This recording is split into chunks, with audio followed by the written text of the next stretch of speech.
should be doctors? Can you hear? Yes, I can hear you, Alshe. Do you think presenters should be doctors? Our social media question actually is basically...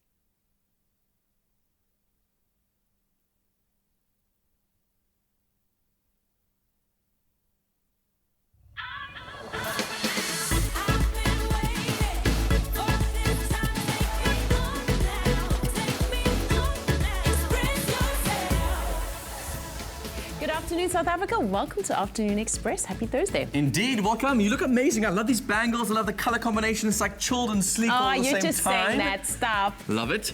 Listen, today's a very special day for us on Afternoon Express. Obviously, we've got some amazing guests. And a show like this, because we're live all the time, requires the best of the best in the industry to always make sure that we're being looked after. I'd like to call somebody special onto set. Where's Lucian? Lucian Albertine, come over here.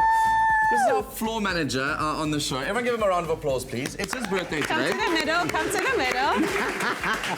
And this man is... hello to the Can I just say this man's more famous than most people on social media? Absolutely. He takes photos with the best of the best in the industry, always. Selfie king. Yeah. And he always makes sure we're on point, where we're supposed to be and saying all the things that we're supposed to be saying. So we absolutely love him. Absolutely love you, Lucian. Happy birthday, and thank you very much for always the good hard work that you do on the show, for making us shine. I love how shell-shocked he is right now. Okay, go back to your job. Back to your job. Back to your job. South African Menswear Week kicks off tonight, and today we're featuring some of the exciting young designers on the show at the biggest male fashion event on the calendar. Indeed, and it's not just about clothing, because later on in the show we've got two incredible accessory designers joining us. Geethan Kupu is a jewelry designer who created beautiful minimalist pieces using unconventional materials like, listen to this, clay. Yeah, his earrings, they're absolutely beautiful. And who doesn't love a good watch? We also sit down with Timepiece founder Stuart Bishop, who moved to South Africa from the UK and started his own affordable watch brand. Now, considering that sustainability is the way of the future, we're asking on social media. We love featuring local design, so tell us which designers you would like to see on the show this year. Tweet us at Afternoon Chat using the hashtag Afternoon Express, or comment on our Facebook page. I think you should get into fashion design. I think you'd be great at it. Yeah. Bonnie's got a good eye. I think so. I'm Indeed. quite stylish, if I say so myself. Speaking of fashion designers, before we do get to our first guest, remember that the new season of Tropica Island of Treasure Maldives kicked off this week, and that means more amazing prizes up for grabs for you. So make sure you purchase a Tropica bottle and follow the instructions on pack to win big. Here's more. Get a taste of the smooth island life and win big with Tropica Island of Treasure Maldives. Buy a Tropica, follow the entry details on the pack, and you could win daily airtime prizes, American Tourista luggage for your next adventure, vouchers from loot.co.za to shop the hot daily deals online, and the grand prize of a Kia Picanto. For competition T's and C's, visit tropica.co.za. And don't forget to watch Tropica Island of Treasure Maldives every Monday at 7:30 p.m. on SABC3. As we build up to SA Menswear Week, kicking off tonight, we're joined now by one of KZN's hottest young designers, Mxolisi Luke Mkhize, a self-taught designer. Mxolisi gave up a career in social science to pursue his passion of designing fashion. His natural talent led him on a path to an internship in Milan, and now he successfully runs his lifestyle brand house called St. Luke from Durban. Buongiorno. Hello. Come stai? Come on, a man who studies in Milan. I did, but I never tried. I never Good, I trust me, tried it's one of to the learn hardest the languages to language. learn. I gave up at 12, so don't worry, yeah. So what does it actually take to be a self-taught designer? I mean, what are the elements that you actually have to learn and get a good grasp of to be successful? Well, being self-taught means that you obviously have to work harder than someone who actually went to varsity to study the craft, you know. And I actually did study industrial psychology and I finished. And I started working, but I really didn't find it that exciting. So I wanted to work more with people. But the unfortunate thing is the passion, then having to turn the passion into a lucrative business and actually making money out of it. So I had to then make sure I apply myself more and I learn from everyone around me and I listen more. So it takes dedication and a lot of listening and applying yourself and actually just trying and failing, but just keep on doing it. One of the things I find with young designers who are trying to break into the industry have said similar things to what you said now, but there's a huge self-confidence thing that either splits people away from the industry to say, I don't know what it takes, or I believe in myself enough to mean that I can follow and pursue this and make money from it. There are a lot of people who want to be in fashion design, a lot of people who try, and perhaps just feel a little bit too self-conscious to continue. What was it about your design that you felt, hey, no, this is a career, I'm better than the rest out there? Well, I found that with the passion, because everyone made it seem as if it was fabulous. There's that word that everyone just used. Fabulous, fabulous, darling, fabulous. And I thought that's exactly what it was until I actually applied myself to it and I started working. And I was like, okay, that's a lot of sleepless nights. And it's a lot of angry clients calling you all the time. Your cell phone must always be on, because if your cell phone is off and I'm trying to find you, I want my garment, I've got an event, you know, it's a nightmare.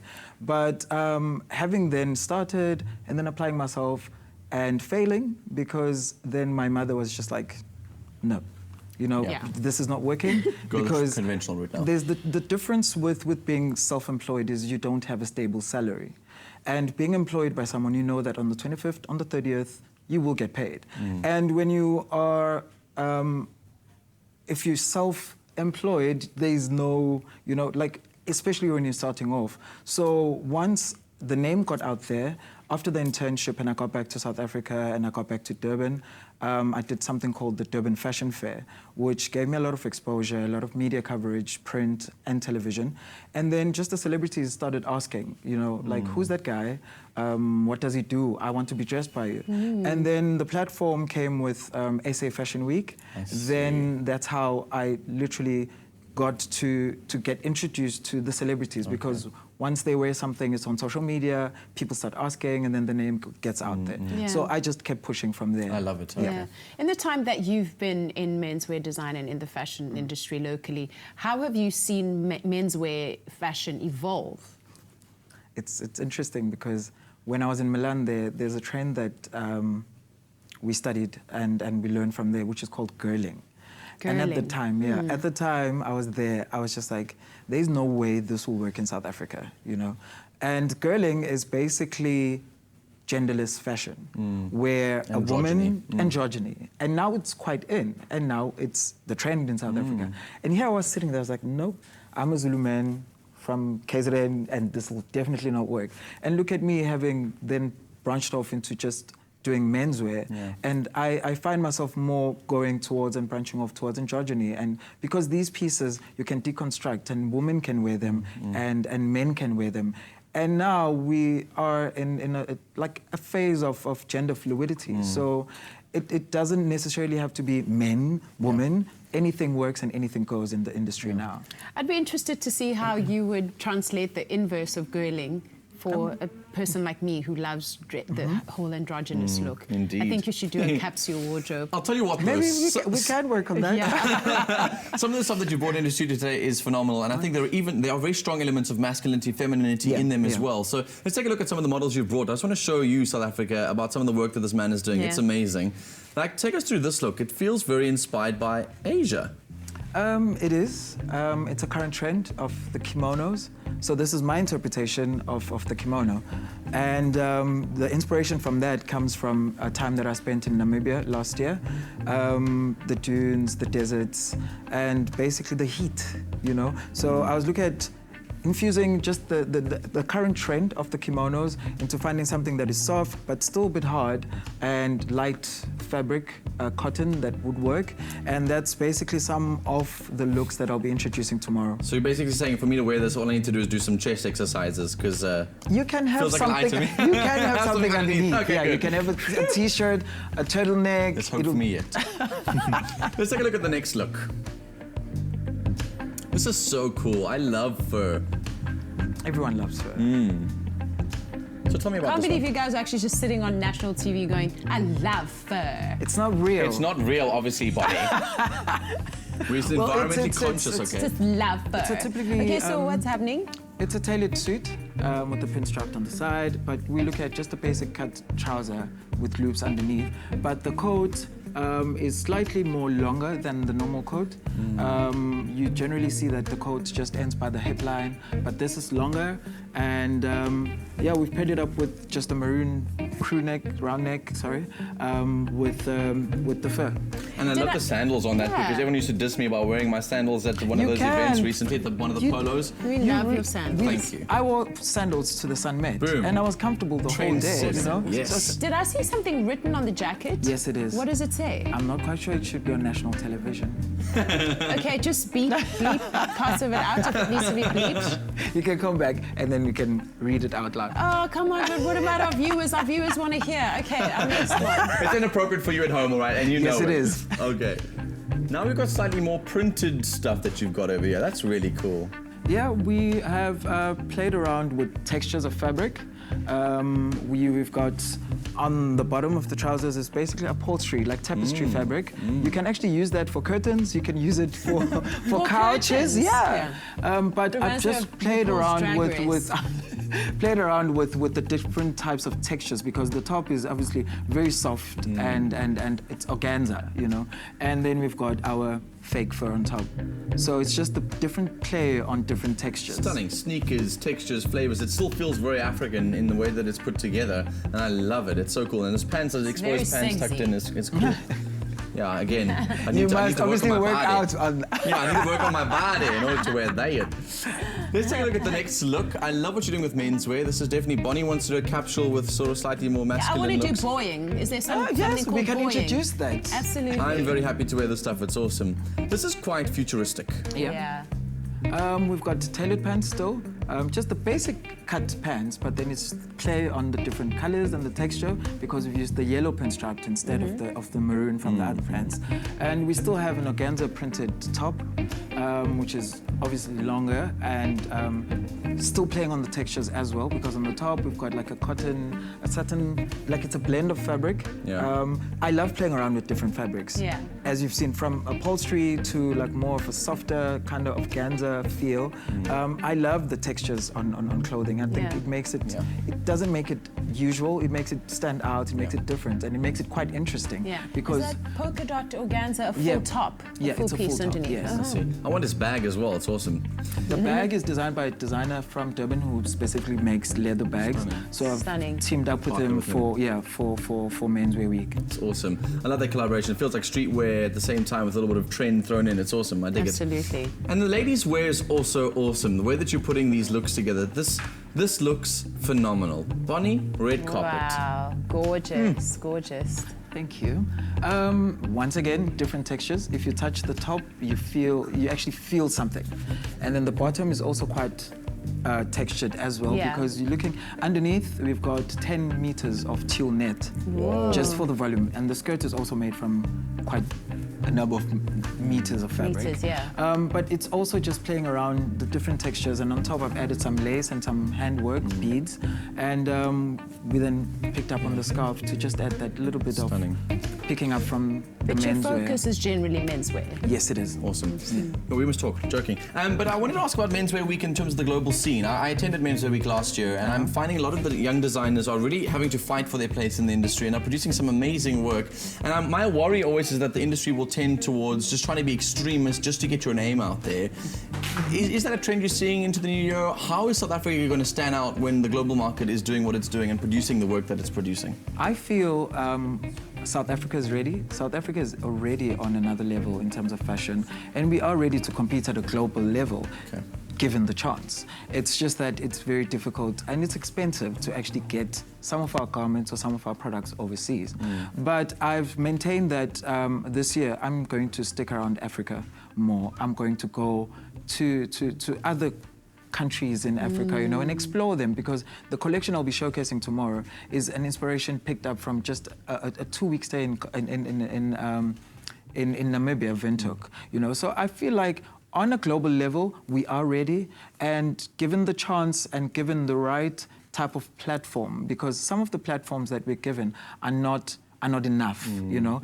And obviously, the finances as well plays a huge role into getting some work out there. But given the right channels and the right platforms, we will see South Africa competing on a global level, and I think we are ready.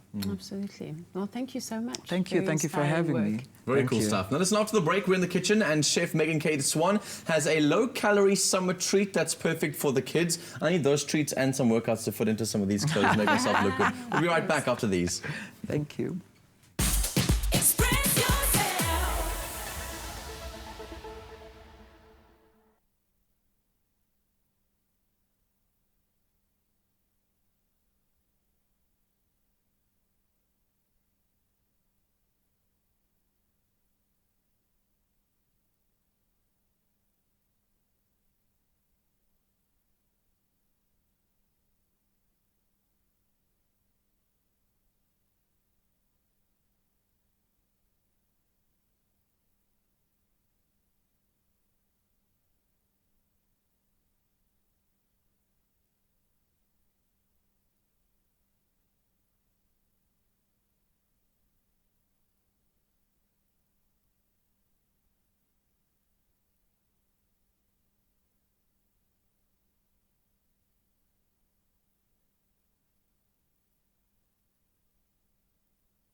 Buy a Tropica, follow the entry details on the pack, and you could win the grand prize of a Kia Picanto.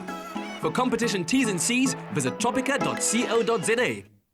Welcome back, man. It's not an island, it's Afternoon Express, and we're in the kitchen today. And we're going to be having lots of fun because we're changing things up. We're turning Clover Tropica Slender into fun and fruity jelly shots. Now, to get your hands on this smooth recipe, simply SMS the keyword Clover to 33650. Megan, exactly how do we begin making jelly shots and turning this into a delectable treat? So basically, Danilo, we're going to take the Tropica Slender Orange with a hint of passion fruit, and we're going to add it into our saucepan.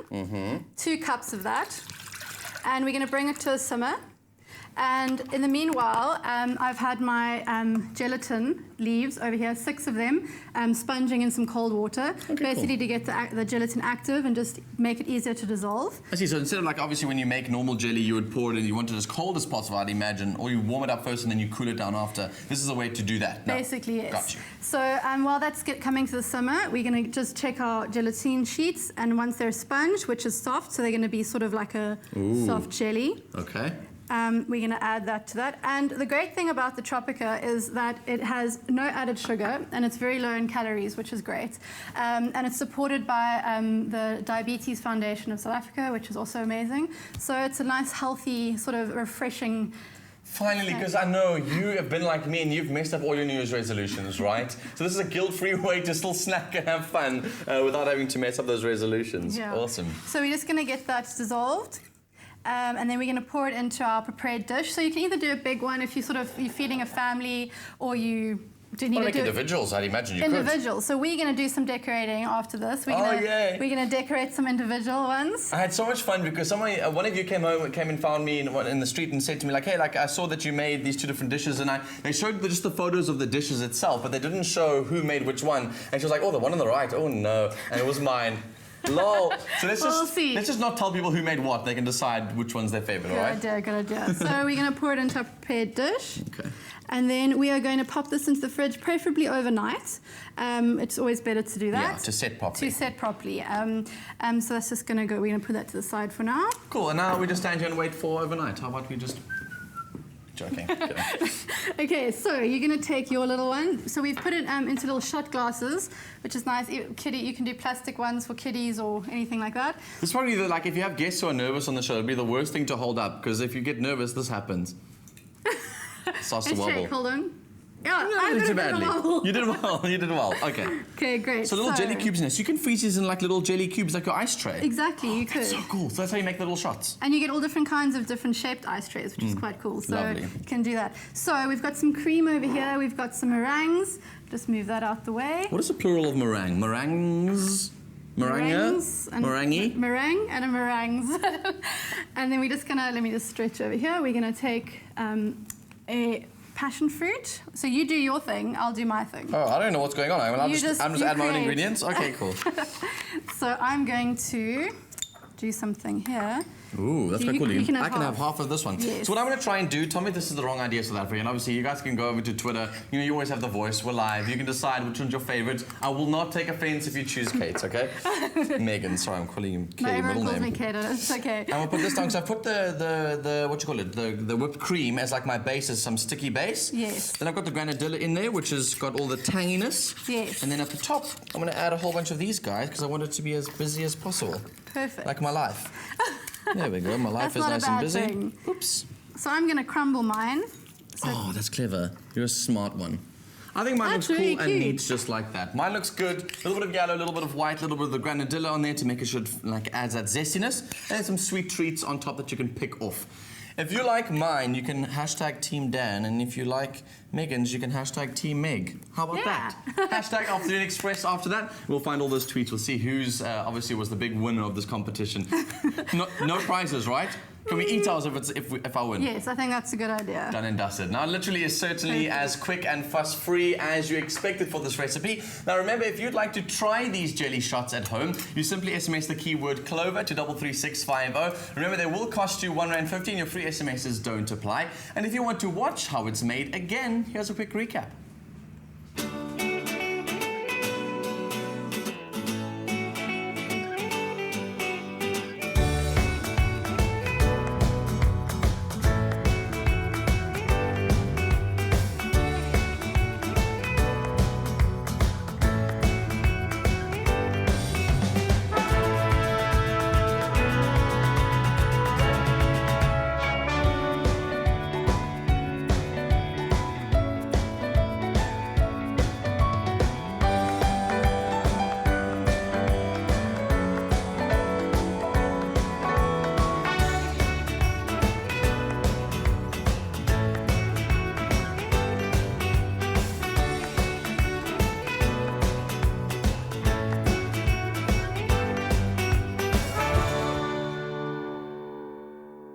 Made with love by Clover. Nice, delicious treats on Afternoon Express. So now I asked you guys to head over to Twitter to share your thoughts on which one of those different treats were your favorite, which one you think looked the best after all. But while you guys are online, I wanted to read some of your Facebook comments. We're asking you about South African designers and which ones you'd love to see on our show this year. And a whole bunch of comments came through. Ike Teng was particularly just pointing out that she wants to put pure African attire, guys made by young designers. She wants to see young designers on the show. Then Sonwa Bile says David Tlale, Gert, Johan Kotsia, I'd assume, and Mxolisi, which will be cool. I like that one. Mazikwas mentioned a designer that I don't know yet, Mizu Phil. I want to see what that's about. So we'll go and do some research on them and try and get them on the show as well. And then Katlejo says designed by Mina Moore. I think that's the name of the client. He's from my village and has a good work, and he's very cool. So we'll be checking out that as well. If you guys would like to share any ideas on what we should be bringing onto the show, which South African designers we should bring, I'd love to know your thoughts. You can find us on Facebook. We're Afternoon Express. Come and share your ideas with us, because obviously we can invite all of these guests onto Afternoon Express and celebrate young African talent. Now, after the break, we're back on the couch with another exciting young South African designer, Gitan Cooper, who creates breathtaking minimalist accessories using ceramics. We'll be right back. Buy a Tropica, follow the entry details on the pack, and you could win the grand prize of a Kia Picanto. For competition T's and C's, visit tropica.co.za.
Express yourself. Welcome back to Afternoon Express. You're just sitting pretty here. I'm having I thought you were a gonna say chill day on the something. show. You know what? I know. Why not? Don't worry, darling. Don't worry your pretty little head about it. As we lead up to the kickoff of South African menswear this week, tonight we turn our attention now to accessories. Yes, exactly. We're joined by Geetan Kupu, whose passion for jewelry led him on a path to designing beautiful minimalist accessories using unexpected materials like clay. And he's brought some of those along with us today to show us, which is awesome. Welcome to the loft. Yeah. Thank you. Thanks for having me. You were always one of those kids, I was reading that in your friendship circle, you were always the guy who was known for wearing earrings, and that was quite a defining factor of, I guess, of that period of your life. I mean, I was always the gay kid, but I mean, aside from that, I always have loved accessories and kind of this notion of adorning the body. It's something that I only got interested in when I got my ears pierced, which was in university. But yeah, in my circles, my friend circles, I've always kind of been the very loud person visually, I guess. I think visual languages are really interesting. Right. And a lot of the pieces that I make are actually quite they're like symbols or hieroglyphs, or they kind of have a kind of a visual identity of their own, in essence, I love how you've managed to marry the idea of accessories being minimalistic, but yet they stand out, they're almost ostentatious. How do you manage that balance? I think it's really cool to look at ornamentalism and kind of opulence as well. I think opulence has something that has a kind of a a notion of it being very bold, very glitzy though, quite a lot of diamonds, very shiny. And I quite like how the minimalism can also carry a very similar kind of, it's just a different methodology really. Yeah. It's about, I think in all kinds of art, it's these contrasts that I think are so beautiful. That's what really brings out the just elements. telling something in a different way. Yeah. And so explain to me, how did you manage to take such a mundane, boring thing like clay, turn it into something so beautifully elegant? What I love about the pieces that I make is specifically that it is taking something really everyday and familiar. I mean, it's earth, literally, and that's what I love about the clay, because it is a kind of universal material, and making it and utilizing it as something that can be appreciated as very precious and special. And it's a very simple process. I used to do ceramics when I was younger. I just taught myself, and it's really just a process of making the materials, and then I go through a process of sanding them down quite a lot to achieve that very perfect two-dimensional symmetry. So that, I think, is where that finesse that you mentioned comes from. But otherwise, yeah, it's just about, I love the clay also because it kind of does its own thing, which is really fun. It's a little bit haphazard, and all my pieces end up being bespoke in that way as well, so I never can really make the same thing twice, and I love the kind of poeticism of that. I think that's a big aspect of the way that I make my pieces. I mean, I also love how the finish is slightly glossy at times and matte at times. You just don't know what to expect, and obviously the color lends a different interpretation as you go along. I think I'm like an emotional roller coaster of a person, so aren't we all? Yeah, of course. So I have different like moods and tastes, and sometimes I like things that are rough, and sometimes I like things that are overtly polished and put together. Maybe if I'm not feeling that way, then I have something that uplifts that mood. But generally, I like to play with different textures and glosses and finishes.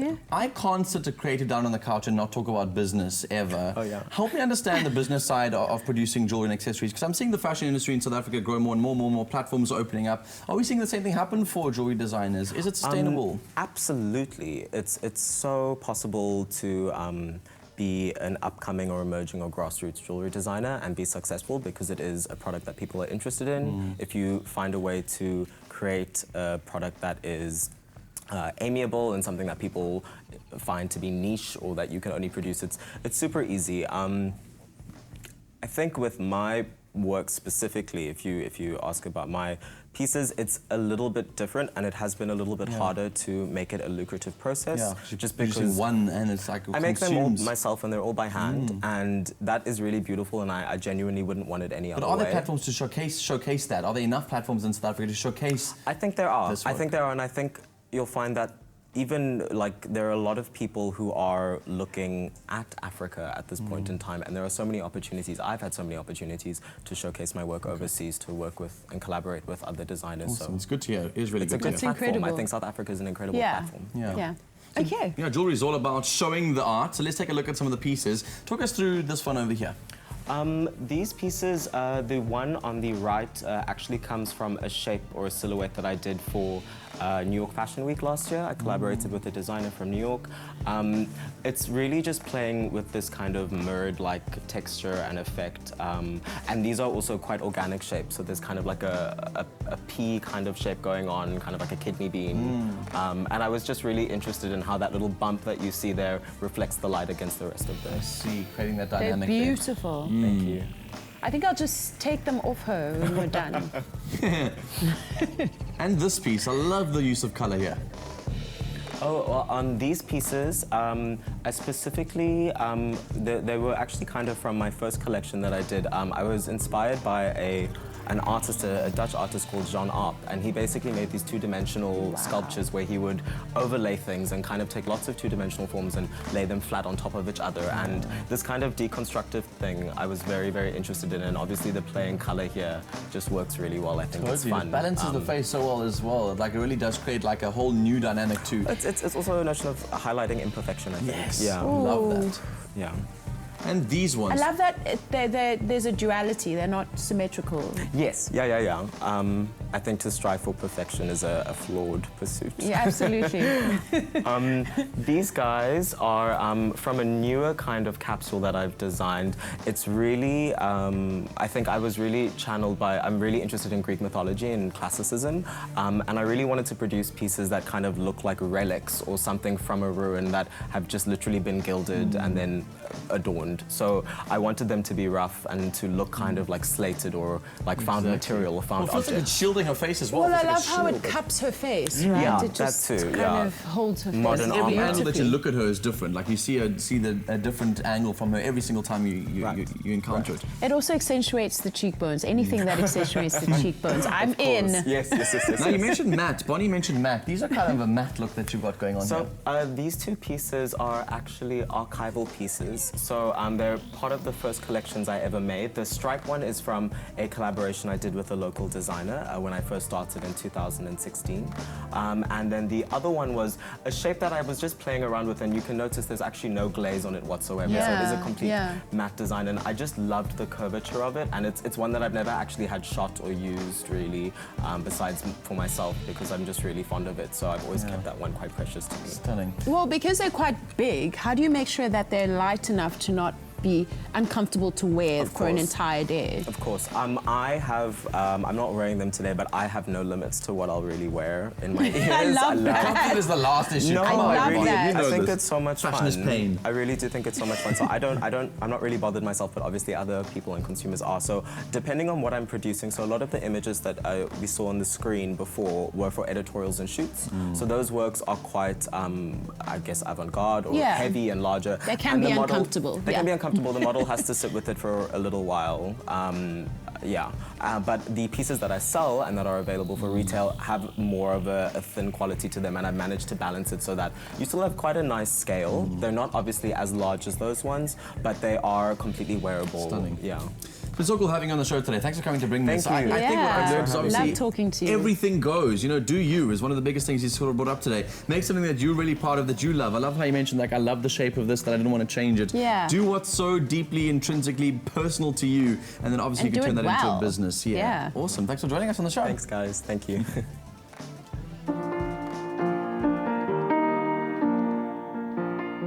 Childhood cancer is the second most common cause of death amongst children in South Africa. 1 in every 500 children in South Africa are diagnosed with childhood cancer. My daughter was diagnosed. She's got myopithelial carcinoma of the soft tissue, which is in the tummy. It's very sad to find out that your child has cancer, because I never thought that it would happen to me. CHOC is very helpful because children must be treated here the whole week. So for you to travel every day, going home, coming back, so CHOC is helpful there because you can come stay at CHOC. They cook for the children, healthy food, and then they also provide with transport for people who struggle. CHOC is one of South Africa's leading organizations who aid families who are affected by childhood cancer. Afternoon Express, together with my school, are committed to helping CHOC raise funds for a newly refurbished home away from home. You can get involved by signing up for your free virtual My School, My Village, My Planet card today. Download the My School app, select CHOC as one of your beneficiaries, and you will automatically be entered into a weekly loot.co.za competition. CHOC is a big support. We made family here at CHOC, and I don't think I would know what I would have done if it wasn't for them.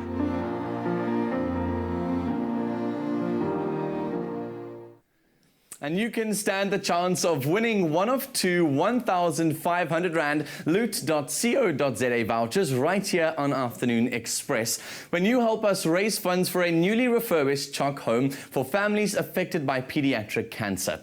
All you need to do is download the My School app. You then select CHOC as one of your beneficiaries, and then you'll be entered into the lucky draw. It's literally as simple as that. Here is how you can do it. You download the My School, My Village, My Planet app on your iPhone iPhone or Android device. Then you click on the second link, choose who you want to help, and then you add CHOC as one of your beneficiaries. You'll see it over there, you tap on it, and then you've selected it there. Now remember, you can only qualify to win if your My School card is linked to the beneficiary CHOC, the Childhood Cancer Foundation of South Africa. T's and C's are available on afternoonexpress.co.za. Now coming up after the break on Afternoon Express, we head to the kitchen where guest chef Ayabonga Khope shares a great healthy ice lolly recipe that's the perfect after-school treat for the kids. We'll be right back after these. Next week on Tropica Island of Treasure, Maldives, the Tropica Consumer Contestants auditions continue. Feeling the pressure with the celebrities watching me right now, plotting on who to choose. Who will be paired with whom to battle it out for that all-important grand prize? It's so quiet you can literally hear these guys' hearts beating out of their chests. This is sudden death on a different level. That's Tropica Island of Treasure, Maldives, Mondays at 7:30 on SABC3. The stage is yours.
Well, welcome back to Afternoon Express. We're live on SABC3 and we're in the kitchen and I'm about to treat you because this summertime treat is packed full of antioxidants and it's going to be a favorite with the kids this summer. Let me tell you that. They're mouth-watering Fresh Pack Junior Organic Rooibos Vanilla Frozen Pops and they're as quick as they are easy to make. Welcome to the Loft, Ayanda. How's it going? Oh, I'm good, man. How's it? Dude, I'm very good. Whenever I have a private chef in the Loft, I always get very excited because they make the most amazing things. And these look so easy to do.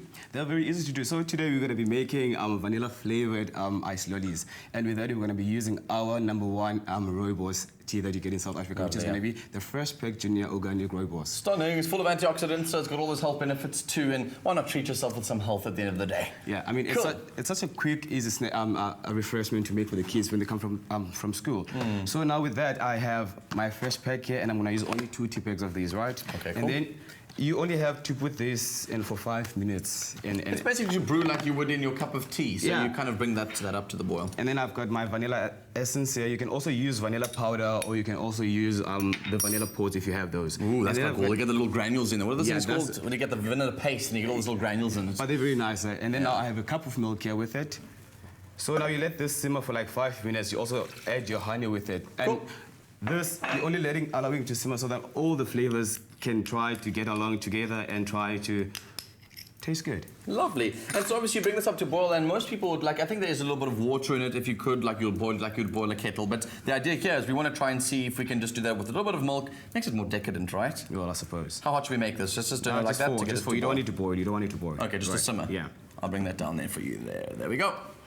So, and this thing, as a parent, you can make it in the morning after dropping your kids off at school. When they come back after, what, 3 o'clock or 2 o'clock, Yes. you can just, hey kids, here's a flavor Lovely. for you. And you've got the milk in there, obviously getting all your proteins in and all of the different stuff that you get, all the values you get from milk. And then you also get your number one rooibos in the country, which has got all the antioxidants in it too. So Yeah. you're kind of getting that health kick for your kids without them having to go for those sugary treats that they usually rush for. And I was a kid from school, every time I used to come home, would sneak in for one of those like lollies that you have to break. This is such a nice alternative for those. I mean, as a kid, having a lolly coming back from school, that's like Yeah. what heaven. Exactly. And if you can't find these at home, is there any other thing that we can use to stick in?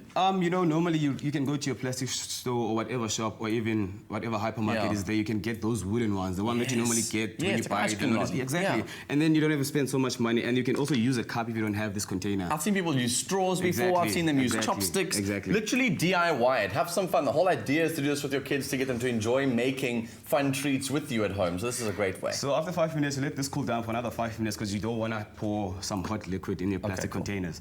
So I'm going to pour about, let's say, 3 of these. Okay. Right. Just to show us how they kind of fill up. Yeah. So it's kind of great to use a jug, right? Because you've got the tea bags also in the pot.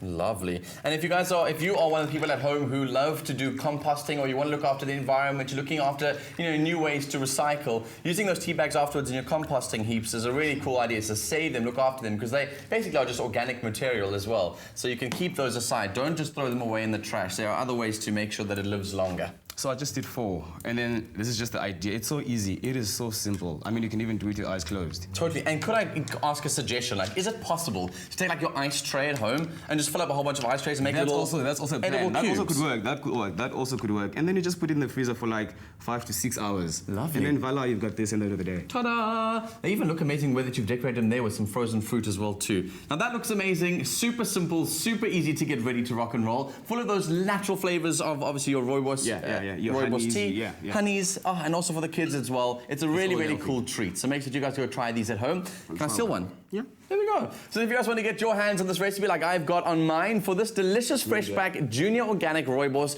vanilla frozen pops, all you need to do is SMS the keyword fresh pack to 33650 at a cost of R1.50. Free SMSs don't apply. You'll receive a link with all of those details. You can also visit afternoonexpress.co.za. Now there's more fashion to come on Afternoon Express, and if you love a good watch, then stay right where you are, because we'll be sitting down with the founder of an affordable new South African watch brand called Skone. We'll be right back.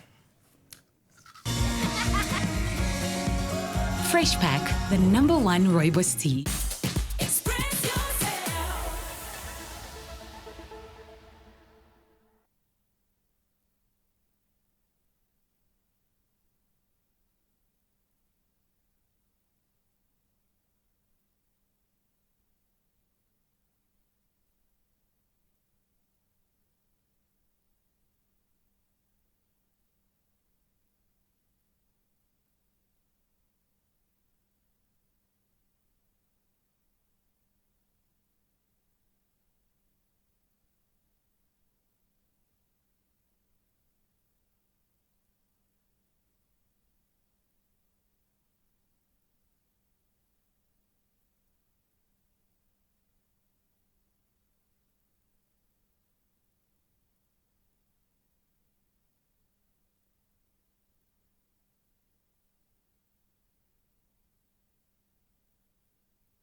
Welcome back to Afternoon Express. We're live on SABC3. Thanks so much for engaging with us on social media. Hashtag Afternoon Express. We absolutely love hearing from you. Now, everyone can relate to that struggle of really looking for a good quality watch, but obviously keeping that price, a price that we can all afford. Absolutely. And our next guest, Stuart Bishop, is the answer to all our affordable wristwatch prayers. Welcome to the loft. Thank you for having me. So how did your idea of coming up with a watch range that's actually affordable come about? Well, there's been very much a global trend where, you know, we've had designers that will, you know, produce very expensive Swiss watches. And then under that level, we have, which you'll find in many of the malls, you'll find still very expensive, not quite as expensive, but still very, very expensive sort of next level watches. And we felt that there wasn't a massive gap really in the quality of those watches and what could be produced at an affordable level if you were able to reach more people. So what we thought about was that using sort of online, you know, the online model to reach people, have a conversation almost, you know, let people know that we exist via, you know, social media or via online shopping platforms, and actually reaching out to people that way. And a little bit also taking the chance that maybe it will take a year or two for people to get to know it, or as normal with any business, brand. any business. You know, there's plenty of internet success stories that happen in one day or they just catch fire, but many of them take years and years and years, and we're... So I'm intrigued. This may sound like a difficult question to answer, but I'm pretty sure there's an answer to this. Is there a difference in the quality between affordable brands and brands that are slightly more expensive? Depends. Can be. It's often marginal. So you're paying for the name, really? Mostly you're paying for the name. It really does vary by watch because it's such a wide. We were talking workmanship, I think, before, and you got such a wide variety of what that can really be. I would say that our watch is basically comparing quality-wise pretty much to what you would find in shopping malls on the sort of, you know, middle range, a few X, you know, 3-4X the price of ours. You wouldn't find a massive difference. How do you sell to the customer who wants to wear a watch as a status symbol? I mean, what kind of quality are you selling them? What are you saying is unique about your brand of watches? What we have is a range of design. So many people, you know, they like expensive suits or they like expensive shoes. And, you know, you can have some of the richest people and then suddenly they drive around an inexpensive car. They drive around in, do you know what I mean? Like they have it just, not everyone has an expensive taste in everything. I'd rather have four of something that's affordable and then have 4 different looks and different changes than to have like this one expensive one that can only wear once a year. You know? Exactly. Some people love having the one status symbol timepiece and fantastic. That's great. Okay. But we have many of those people also coming to us. They also need a slimline watch for work or they want a sports watch for the weekend. So there is still an interplay and range in that. And selling online, does that help you with the business model? Because then are you only having to produce what gets bought and what gets ordered, or do you still have to do that whole process of ordering in bulk and having these things made and then trying to sell them afterwards? I would say it's you're half right with that, or you're right with what you say, but we still have to hold stock. We're not doing one of these, you know, buy it now and wait 12 weeks. You know, we very much invest in inventory. We invest in, you know, we're Cape Town based. We're proud to be. I moved here, but I love Cape Town. I'm here for the long haul. This is home for me now. So we invest very much in that way. What we avoid really is retail overhead. We avoid, you know, when you go into a mall, of course, you've got the expense of the retail unit and the rent and the. So what we want to do is we'd rather reach more people and then say, okay, it's going to be a little bit less expensive, and you know, pass those savings on to the customer. And the internet allows us to do that. We can talk directly to people. I love that. And from South Africa, how are you able to source your materials and decide what is the best type of material? I mean, I'm sure that gets quite challenging because a lot of it isn't available here. Well, it is to an extent. It depends on scale as well. So some of it actually is, you'll be surprised. Of course, it's not just the watch. Some things, if you take the movement in a watch, they're made basically, and you get Chinese movements, which, you know, people would probably want to avoid. You have Japanese and Swiss movements. And most of your mall watches would use Japanese movements, and then when you get into a 100,000 rand watch, then you're into a Swiss movement. That you can't make in South Africa because it's established brands. It's, you know what I mean, like there's a mass market for that. So if you want to go get good mozzarella, go to Italy, you know. But you have fantastic leather here, so and it's something we've not been able to do yet, but we're very much looking at if there's a way of incorporating a local designer into what we're doing. Nice. So it's, again, we have so many things we'd love to do. But we'd love to engage that way, you know. Our part of our conversation with the customer is if we can use local raw materials where possible. Some of it can't be done that way. Yes, we have to be honest too, but much of it can be, and where we can, we should incorporate local elements and Stunning. I love that. As a man myself, obviously looking for watches is quite a difficult thing to do, so I've ended up going for always the most generic as possible so that I can wear it with multiple looks. And then you guys have got the opportunity to wear multiple different colors and different straps and different faces just to kind of match the mood that you're in. So and do you find from a personality perspective that there are watch-wearing people and non-watch-wearing people? Yeah. Do you think there's just that distinction? I think so, but I think you'll find now, I think more for men. I think ladies, of course, have typically, not always, but typically have a wider range of jewelry accessories in general. Generally speaking. So when you find with men is that, you know, as a very young man, I wasn't as interested in watches. It took, you know, really into I'm in my mid-30s now. In my mid-20s, I suddenly, you know, do you know what I mean? Like, you get a bit older and you eventually get a taste for certain boys' toys. And but really, you know, from my point of view, I think almost every man is wearing a watch these days. I look around, how many men are not wearing watches? And if they're not wearing a watch like mine, they're wearing a smartwatch. They've got an Apple Watch, they've got a... Indeed. So if you are wearing a watch right now, you'll know it has just gone about just before 5:30. We have to wrap up the show. Nice I can't believe it. How quickly time flies. Tomorrow we're kicking the weekend off with a live performance from Manhoba.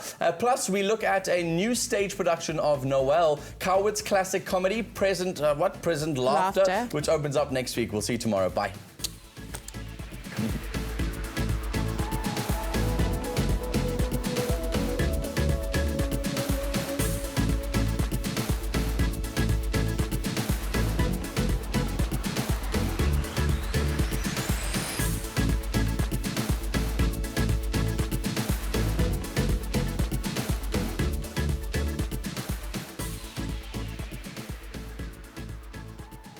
Afternoon Express, made with love by Clover.